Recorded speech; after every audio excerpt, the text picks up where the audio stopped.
বিনিয়োগকারী। আমি এখন এএফএক্স ইউটিউব চ্যানেলের পেজে আছি। আমাদের বর্তমানে আমরা যে সমস্ত কোম্পানিগুলোর টেকনিক্যাল চার্ট অ্যানালাইসিস করেছি, সেই সমস্ত কোম্পানির বর্তমান চিত্র কেমন এবং কি অবস্থায় আছে তা নিয়ে আমি এখন ধারাবাহিকভাবে রিভিউ ভিডিও আপলোড দিচ্ছি। তো আপনারা যারা এই চ্যানেলে নতুন তারা অবশ্যই চ্যানেলটি সাবস্ক্রাইব করে রাখবেন। তো আপনারা যারা পূর্বের রিভিউ ভিডিও দেখেননি তারা এখানে প্লেলিস্টে আসলে এএফএক্স ইউটিউব চ্যানেলের এখানে আপনারা দেখতে পাচ্ছেন স্টক ডিএসসি স্টক রিভিউ। ইতিমধ্যে এখানে আমি 10টা ভিডিও আপলোড দিয়েছি। এভাবে ধারাবাহিকতা সামনে আরও ভিডিও পাবেন। আমি এখন যে স্টকটি নিয়ে আলোচনা করব, রিভিউ আলোচনা করব, সেটা হচ্ছে মীর আক্তার। আমি গত সেপ্টেম্বর 1 তারিখ মীর আক্তার নিয়ে একটা টেকনিক্যাল চার্ট আপনাদের সাথে শেয়ার করি। আজকে নতুন আপডেটে যাওয়ার পূর্বে চলুন আমরা গত সেপ্টেম্বর 1 তারিখে আমি কি বলেছিলাম সেটা একটু এক নজর দেখে নিই।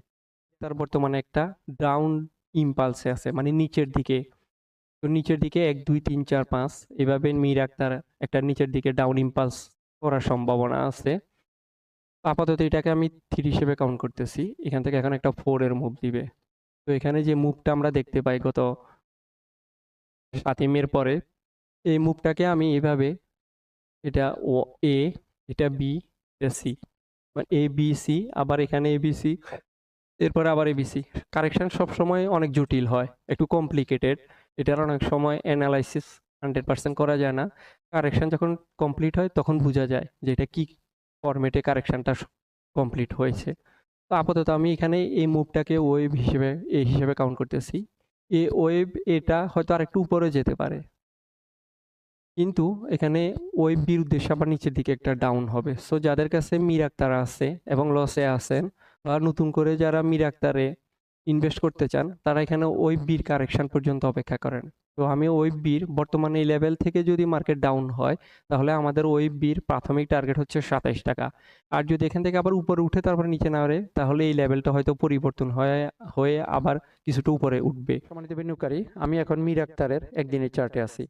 আমি মীর আক্তার আপনাদেরকে এখানে একটা লেভেল দেখিয়েছিলাম যে মীর আক্তার এখান থেকে আবার ডাউন হয়ে তারপর আবার উপরের দিকে মুভ করবে, কিন্তু আমরা দেখতে পাই মীর আক্তার, আমি যে লেভেলটা দেখিয়েছিলাম সেখান থেকে আর একটু উপরে উঠে, এটা তখন আমি যখন বলি তখন এটা ছিল 32 টাকা 50 পয়সা এই লেভেলে। মীর আক্তার এখান থেকে আর একটু উপরে উঠে,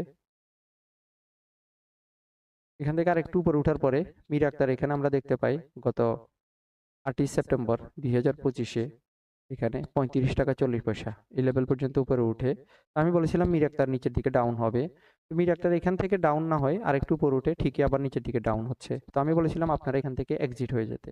তো যারা মীর আক্তার থেকে এক্সিট হয়ে গেছেন তাদের জন্য তো এটা খুব ভালো কথা। আর যারা মীর আক্তার থেকে এক্সিট হতে পারেননি তারা এখন দেখতেছেন মীর আক্তার এখানে আবার নিচের দিকে ওয়েভ বি তে চলাচল করতেছে। তো ওয়েভ বির আমি এখানে আপনাদেরকে দুইটা সাপোর্ট লেভেল দেখিয়ে দিচ্ছি, 28 টাকা 30 পয়সা এবং 26 টাকা 30 পয়সা। আগামীতে এখানে ওয়েব বিটা এখানে এ বি সি করে 28 টাকা 30 পয়সা অথবা 26 টাকা 30 পয়সা এই দুইটা লেভেল পর্যন্ত নিচে নামতে পারে। তবে এখানে মীর আক্তার ওয়েব এ কমপ্লিট হওয়ার পরে ওয়েব বিতে আবার উপরে উঠবে। আপনারা যারা মীর আক্তার এক্সিট হতে পারেননি তারা এখানে ওয়েব বিতে এক্সিট হওয়ার চেষ্টা করবেন, কারণ পরবর্তীতে মীর আক্তার আবার 28 টাকা 30 পয়সা বা 28 টাকা 26 টাকা 30 পয়সা এখান পর্যন্ত নিচে নামতে পারে। মীর আক্তার যখন এখানে এই সাপোর্টগুলো পর্যন্ত নিচে নামবে যে কোনো একটা লেভেলে, এখান থেকে যদি আপনারা রিভার্সাল সিগন্যাল দেখতে পান, আপনারা তখন আবার মীর আক্তারের নতুন করে বাই যেতে পারেন। সেক্ষেত্রে মীর আক্তার আবার ওএফসির উদ্দেশ্যে এখানে উপরে একটা মুভ দিবে, তখন এটা 40 টাকা এই লেভেল পর্যন্ত উপর ওঠার সম্ভাবনা আছে। এই ছিল মীর আক্তার আপনাদের জন্য আমার টেকনিক্যাল অ্যানালাইসিস। পরবর্তীতে মীর আক্তারের আবার নতুন করে আপডেট দেওয়ার, যখন এখানে এই কারেকশনটা শেষ হয়ে উপর দিকে যাবে তখন আমি আবার নতুন করে আপনাদের সাথে টেকনিক্যাল চার্ট অ্যানালাইসিস করার চেষ্টা করব। সে পর্যন্ত সবাই ভালো থাকবেন। আল্লাহ হাফেজ।